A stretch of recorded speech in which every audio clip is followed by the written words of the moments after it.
துளியும் உங்கள மதிக்காம இழிவுபடுத்துறவங்க முன்னாடி போய், "நான் நல்லவன், நான் திறமையானவ" அப்படின்னு பேசி பேசி போராடாம, செய்ய வேண்டியத செயல்ல செயல்படுத்தி, வாழ்க்கையில ஜெயிச்சு காட்டுங்க.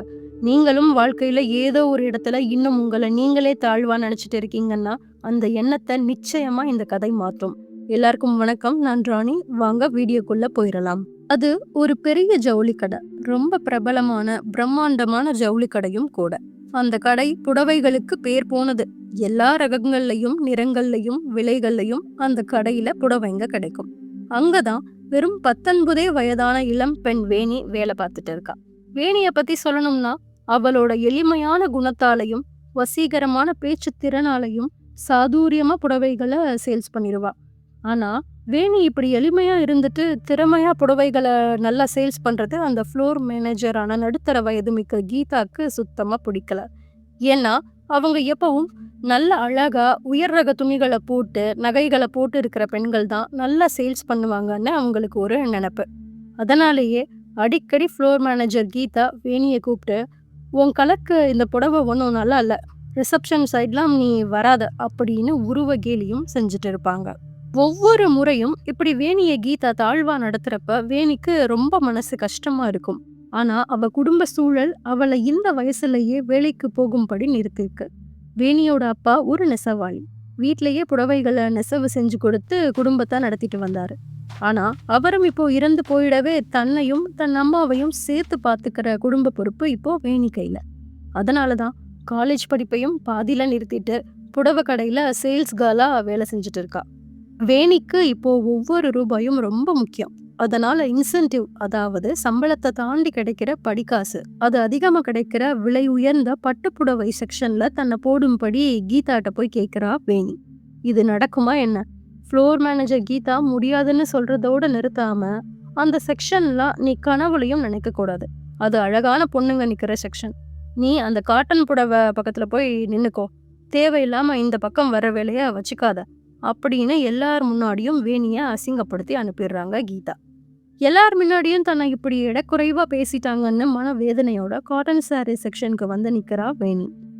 வேணி அமைதியா தனக்கு வர்ற 1-2 கஸ்டமர்ஸை கவனிச்சுட்டு இருந்தா. அப்போ ஒரு வயசான அம்மா புடவை எடுக்க புடவை செக்ஷனுக்கு வராங்க.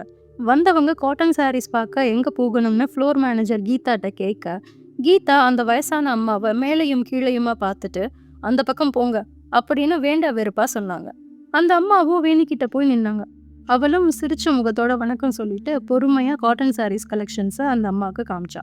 புடவை வாங்க வந்த அம்மா ஒரு புடவையை செலக்ட் பண்ணிட்டு வேணியை பார்த்து சிரிச்சு தன்னையும் அறிமுகப்படுத்திக்கிட்டாங்க. என் பேரு லக்ஷ்மி.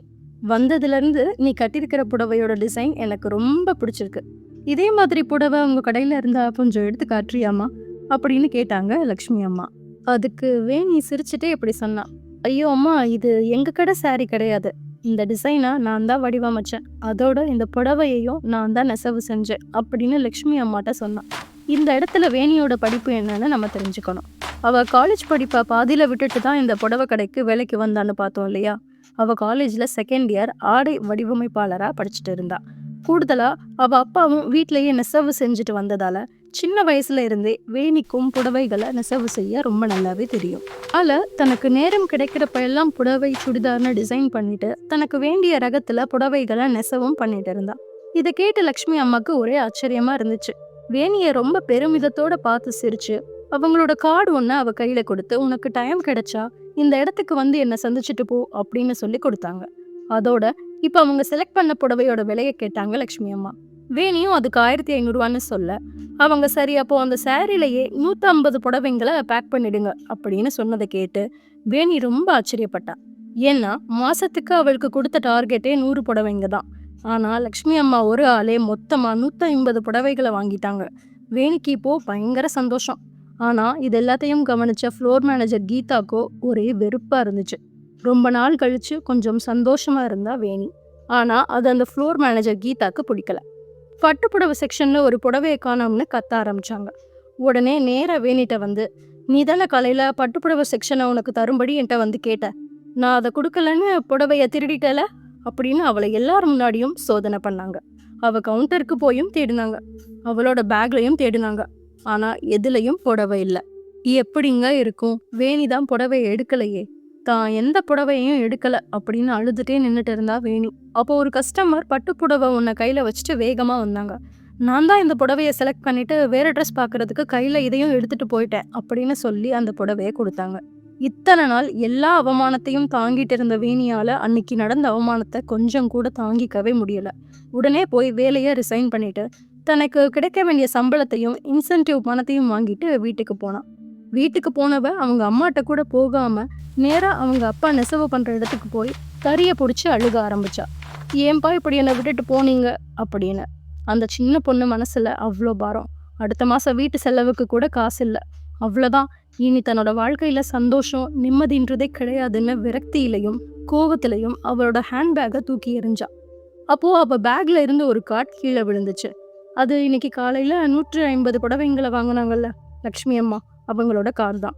அவளுக்கும் நேரம் கிடைக்கிறப்போ வந்து பார்க்க சொல்லியிருந்தாங்க இல்லையா. அவளுக்கு இப்போ வேலையும் கிடையாது. அதனால மறுநாள் காலையிலேயே லக்ஷ்மி அம்மா வீட்டுக்கு போனா.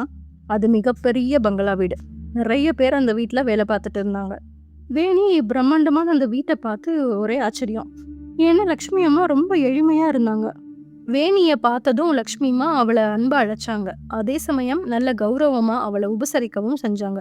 இதெல்லாம் வேணிக்கு ரொம்ப புதுசா இருந்துச்சு. இதனால் வர தன்னை எப்பவும் தாழ்வா நடத்துற இடத்துல இருந்தவளுக்கு புதுசா கிடைச்ச மரியாதையை அவளால நம்ப கூட முடியல. கொஞ்ச நேரம் போனதும் வேணி தனக்கு நடந்ததையும் அதுக்காக அவ வேலையில இருந்து நின்னுட்டதையும் சொல்லி வருத்தப்பட்டா. அதுக்கு உடனே லக்ஷ்மி அம்மா இப்படி சொன்னாங்க. ஆமா, நான் ஏன் உனக்கு என்னோட கார்டு கொடுத்து என்னை வந்து சந்திக்கும்படி சொல்லியிருப்பேன். நான் பெண்களை மட்டும் வச்சு சிட்டியில பெரிய கேட்டரிங் சர்வீஸ் நடத்திட்டு இருக்கேன். லக்ஷ்மி கேட்டரிங்னு கேள்விப்பட்டது இல்லையா அப்படின்னு அவங்க கேட்டதும் வேணி யோசிக்க ஆரம்பிச்சா. ஆமாம்மா, நான் நிறைய இடத்துல பார்த்துருக்கேன். அது உங்களோடது தானா அப்படின்னு ரொம்ப ஆச்சரியத்தோட வேணி கேட்டுட்டு இருந்தா. ஏன்னா லக்ஷ்மி குரூப்ஸ்ல எந்த துறையில தொழில் தொடங்கினாலும் அதுல பெண்கள் மட்டும்தான் வேலை செய்வாங்க. அதை அவ நல்லாவே கேள்விப்பட்டிருந்தா. இப்போ அதை நேர்லயே பார்த்தா வேணி. அப்புறம் கொஞ்ச நேரத்திலேயே வேணி லக்ஷ்மி அம்மாட்ட இப்படி கேட்டா. அம்மா, எனக்கு கேட்டரிங்க்கும் தொழிலுக்கும் எந்த சம்மந்தமும் இல்லையே, அப்புறம் எப்படி நான் அப்படின்னு வேணி இழுக்க லக்ஷ்மி அம்மா அவளை பேச விடாம அங்கேயே தடுத்தாங்க.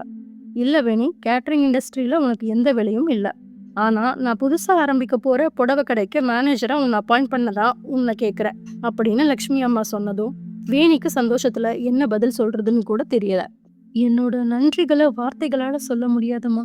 ஆனா நான் இன்னும் டிகிரி கூட கம்ப்ளீட் பண்ணலையே அப்படின்னு வேணி கேட்க அதுக்கு லக்ஷ்மி அம்மா சொன்னாங்க. டிகிரி என்ன டிகிரி, திறமை தான் ரொம்ப அவசியமானது. சரி, உனக்காக நீ டிகிரியை டிஸ்டன்ஸ்ல இருந்து கம்ப்ளீட் பண்ண தேவையான அத்தனை உதவிகளையும் நான் செஞ்சு தரேன்னு சொல்லி அவங்க சொன்ன மாதிரியே அவளோட படிப்பையும் படிக்க வச்சு முடிச்சாங்க. வேணியோட வாழ்க்கை இப்போ ரொம்ப நிம்மதியா போயிட்டு இருந்துச்சு. அப்போதான் சரியா தனித்துவமான புடவைகளை தேர்ந்தெடுத்து பரிசளிக்கிற போட்டி ஒன்று வந்துச்சு. வேணி என்னவோ அதுல அவ்வளவா ஆர்வம் காட்டலைனாலும் லக்ஷ்மி அம்மாவோட வற்புறுத்தலால அவங்க கடை சார்பா அவளே புடவைய வடிவமைச்சு அதை பட்டு நூல்ல நெசவு செஞ்சு அதை அவளே கட்டி அந்த போட்டியில கலந்துக்கிட்டா. அந்த போட்டிக்கு வேணி முன்னாடி வேலை பார்த்துட்டு இருந்த ஜவுளி கடையும் போட்டியில கலந்துருந்துச்சு. அதை மேற்பார்வையிட ஃப்ளோர் மேனேஜரான கீதாவும் வந்திருந்தாங்க. ஆனா வேணி அதை எதையும் கண்டுக்காம ரொம்ப தைரியமா போட்டியில கலந்துக்கிட்டது மட்டும் இல்லாம தனித்துவமான புடவை வேணியோட புடவைதான்னு 5 லட்சம் ரூபாய் பரிசும் வாங்கினா. அதை எடுத்துட்டு போய் உடனே லக்ஷ்மி அம்மா காலில் விழுந்து ஆசீர்வாதம் வாங்கினா. இனி தன்னோட வாழ்க்கையில ஜெயிச்சுட்டே இருக்க போறோம்ன்ற நம்பிக்கையோட தலை நிமிர்ந்து பார்த்தா வேணி.